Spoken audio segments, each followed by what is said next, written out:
بسم اللہ الرحمن الرحیم۔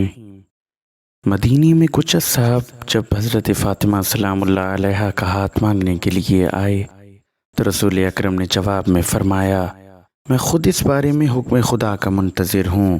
بعض مہاجرین نے جب رسول اللہ سے اس بات پر شکوہ کیا کہ آپ نے حضرت فاطمہ کی شادی حضرت علی سے کیوں کی، تو آپ صلی اللہ علیہ وآلہ وسلم نے فرمایا، فاطمہ کا ہاتھ علی کے ہاتھ میں نے نہیں بلکہ خدا نے دیا ہے۔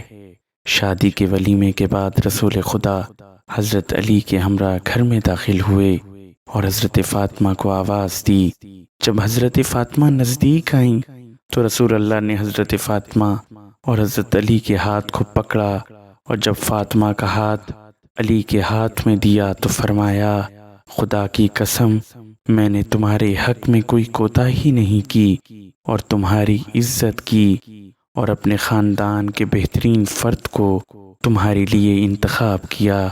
خدا کی قسم تمہاری شادی ایسے فرد سے کر رہا ہوں جو دنیا اور آخرت میں سید و آقا اور صالحین سے ہے۔ اپنے گھر کی طرف جائیں، اللہ تعالیٰ یہ شادی آپ کے لیے مبارک فرمائے اور آپ کے کاموں کی اصلاح فرمائے۔